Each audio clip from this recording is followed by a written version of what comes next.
Naisip niyo na ba kung paano ang buong kwento pala ng sangkatauhan mula sa paraiso hanggang sa ngayon ay umiikot lang pala sa iisang pangako?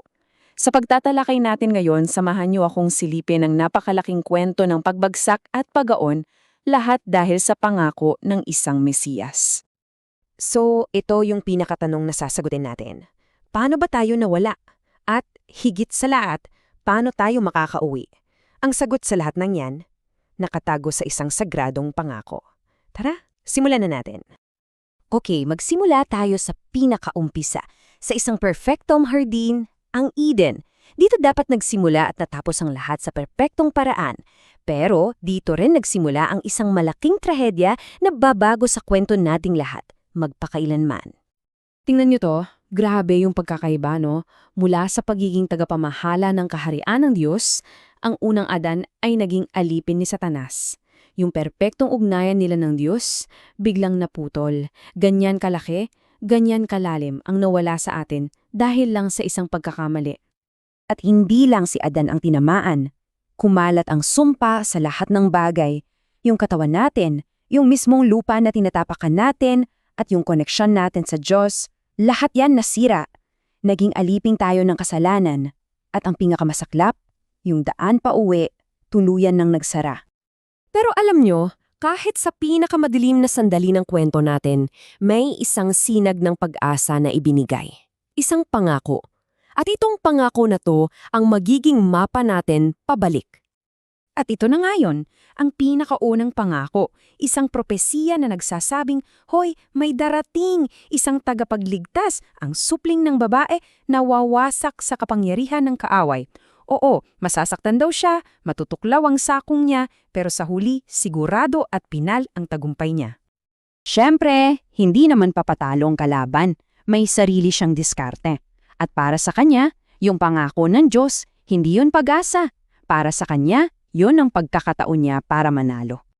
So, paano? Ito yung plano niya, step by step. Una, gagamitin niya tayo ang sangkatauhan para sirain ang mga utos ng Diyos. Pangalawa, guguluhin niya ang lahat ng tama at mali. Pangatlo, at ito ang pinakaimportante sa kanya, pipigilan niya ang pagdating ng Mesiyas. At ang endgame, mismo ang trono ng Diyos ang gusto niyang agawin. Grabe yung plano, no? Kasi ganito ang tingin ni Satanas. Ang pagtaya ng Diyos sa isang tao sa darating na Mesiyas ay isang malaking kahinaan. Sabi niya sa sarili niya, kung mapapabagsak ko lang tong isang to, tapos ang buong plano ng Diyos. Para sa kanya, ang pangako ng Diyos ay isang bitag para sa Diyos mismo. Pero heto na, dumating ang katuparan ng pangako.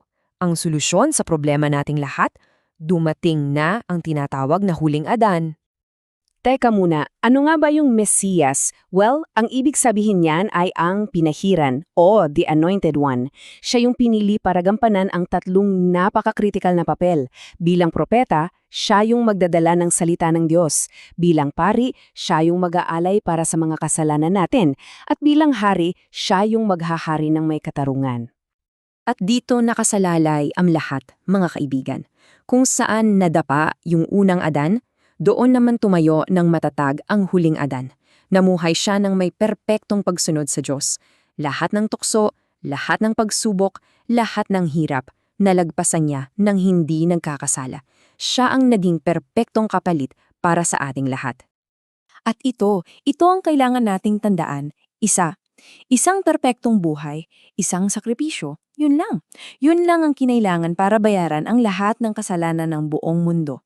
Isang gawa lang, pero binago nito ang lahat, magpakailanman. At ngayon, dadako na tayo sa climax ng buong kwento. Isang pangyayari na kung titingnan mo sa unang pagkakataon, mukhang isang malagim na pagkatalo. Pero sa katotohanan, ito pala ang pinakadakilang tagumpay sa kasaysayan ng sanlibutan. Ito na yung sandali. Para kay Satanas, ito na yung checkmate. Sa pagpapatay niya sa Mesiyas, sa isip niya, panalo na ako. Tapos na ang laban. Pero sa ginawa niyang yon, may isang bagay na naging sobrang linaw sa lahat.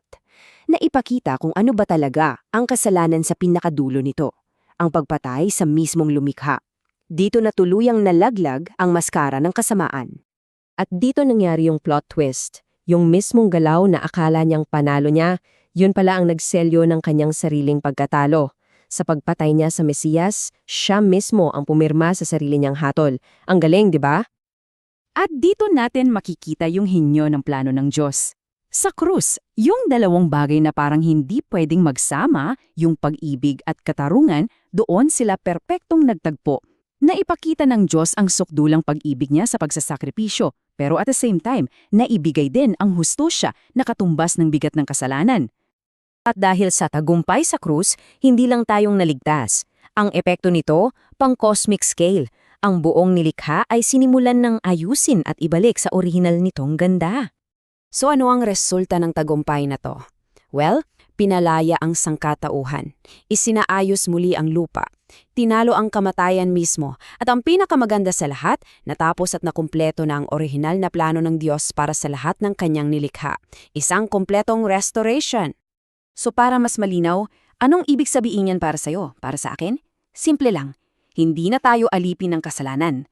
Wala na yung sumpa sa mundo at bukas na ulit ang daan pabalik sa Eden. Napatunayan na tama at totoo ang batas ng Diyos. At yung kamatayan, wala na yung final say. Ang buong plano ng paglikha, sa wakas, tapos na. Kaya naman, iiwan ko sa inyo ang tanong na to. Ngayong nabalik na ang lahat, pinalaya na tayo, at binigyan ng bagong simula at bagong kalayaan, ang tanong ngayon ay para sa atin. Ano ang gagawin natin sa kalayaang yan? Paano natin ito gagamitin?